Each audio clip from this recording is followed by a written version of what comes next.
Hey Cat, would you like a cup of tea? The kettle's just boiled. It's nice and hot for us. Here we go. What have we got? English breakfast today. That's kind of cool. Bit of milk. Yep, bit of milk for you. Just swirl that around for you. There you go. Help yourself to biscuits. We've got yo-yos today. Yummy, yummy. And I'm just going to pour a cup for myself. Give me a sec here. There we go. Nice cup of tea for the afternoon. Hey Cat. Beautiful sun outdoors. We get to relax. What a nice way to spend the afternoon. Oh, hello. Michael from Doing Life Together. Hope you are staying safe and well. I'm just out and about today enjoying a beautiful outdoor tea party with my friend Kimochis' cat. In fact, Cat loves tea parties. It's something he loves to host, he loves to bring people together, just have this entire beautiful setting to enjoy and relax. Adults, if you want to introduce Cat to your children at home or in the classroom or online in a small group, then having a tea party with Cat is a great way to do it.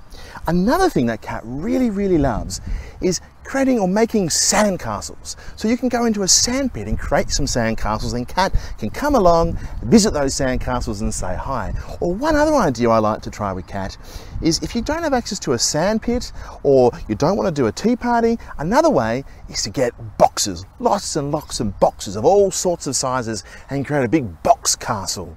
And Cat can come along and have a look at those boxes and give his opinion. By the way, can you say hi, Cat? Hi, Cat. There we go, Cat saying hi to you. By the way, reminding you, if you don't have access to the large Kimochi or the mini Kimochi Cat, that's fine. Head to our website, follow the link in this video description, download the template, and you can make your own cat puppet ready to go, ready to play along at home, at school, online, wherever you are.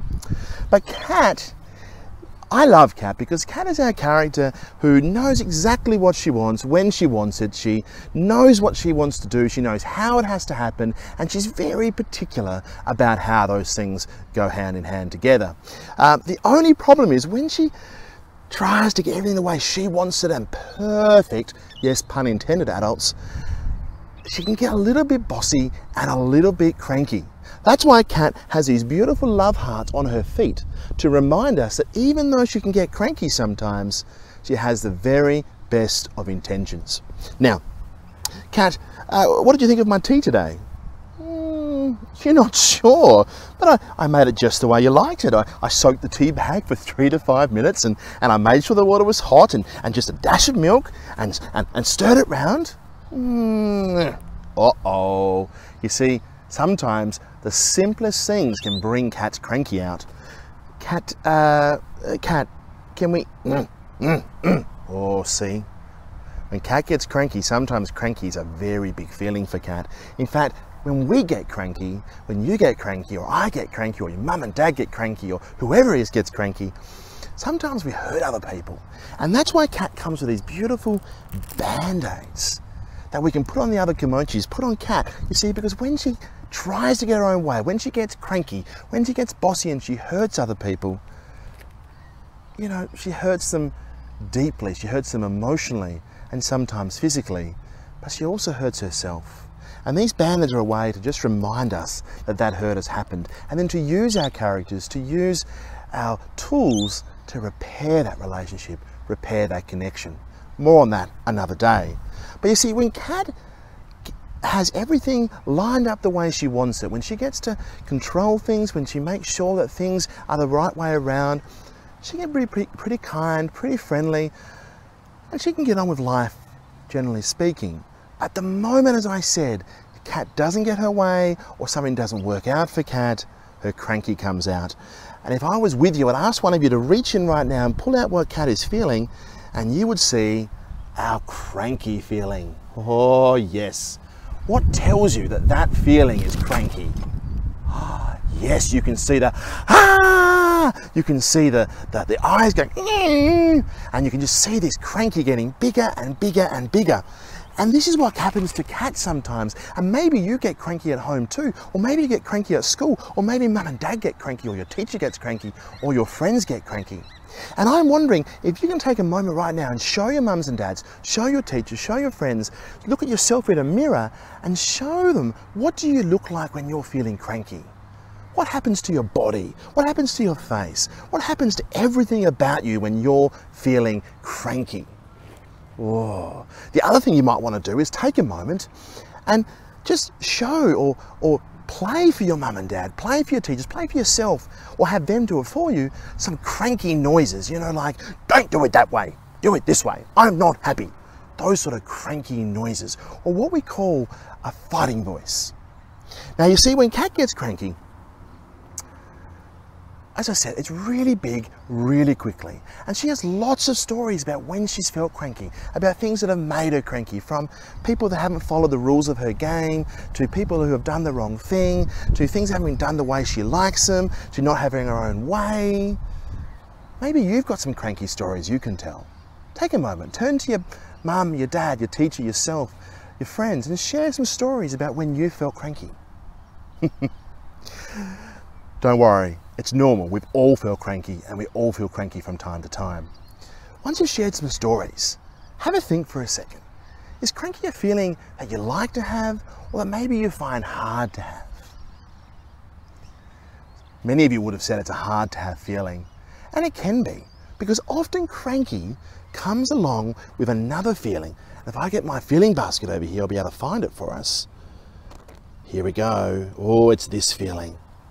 You see, when we don't get our own way, when we get cranky, it's generally because you and I get what's called frustrated. In other words, we go, oh, we haven't been heard, we haven't been listened to, we haven't had what we want, and that frustrates us. It's a hard to have feeling. That leads to our cranky getting bigger, and then we start to use our fighting voices at people. A fighting voice, by the way, is a voice that hurts another person. It might be loud, it might be soft, it might be angry, it might be sarcastic, mums and dads or adults. Whatever it might be, it's a voice that dishonours or disrespects another human being. And when Kat's cranky, the fighting voice comes out. But what we want Kat to be able to do is, when she does get cranky, when it gets too big, to use some tools to make that smaller. And then to be able to use her talking voice. Before we talk around talking voice, what tools do you already practice to make your cranky a little bit smaller? You might have said things like, listen to music, take some quiet time, withdraw by yourself, or just have some time to yourself for a few minutes. Do a quiet activity like play with some Lego, or some drawing, or some colouring in. It might be going for a walk or having a drink of water. There are lots of things that we can do to make our frustration, our cranky, a little bit smaller. And you can talk more about those ideas with your mums and dads, with your teachers, with your friends, and with each other. But once Kat makes his cranky a little bit smaller, he's able to start using his talking voice again. And a talking voice is a voice like I'm using right now. We're talking, we're having a conversation. I'm respecting you, you're respecting me, and we're going back and forth having that conversation. Now, a game to help us practice both our talking voice and come to know our fighting voice is a game called Kat Says. Would you like to play this game with us right now? Would you like to play it, Kat? Okay, here's how it works. If you've got Kat at home, if you've got your cat puppet, whatever you have, you can play this as well. Now, the way it works is this. It's like Simon Says. Kat's going to ask you to do something, and if Kat uses a fighting voice, I want you to say, please use your talking voice, Kat. If Kat uses a talking voice, then I want you to follow Kat's instructions. Let's give it a go. Are you ready? Here we go. Please put your hand on your head. Please touch your nose. Touch your shoulders. Oh, no, please, Kat, use your talking voice. Oh, I'm sorry. Okay, try again, Kat. Here we go. Put your hands on your shoulders. Put your hands on your knees. Put your hands on your chin. Tap your head. Oh, Kat, please use your talking voice. I'm sorry. It's okay, Kat. Try one more time for everyone playing at home and playing along at school. Here we go. Are you ready?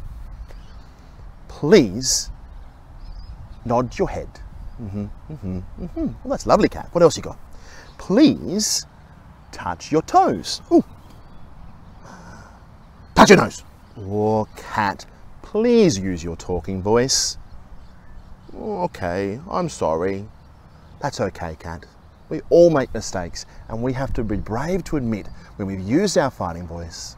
Use some tools or practice some tools to make our cranky, our frustration a little bit smaller, and then get back to using our talking voice, to redoing those hurtful moments.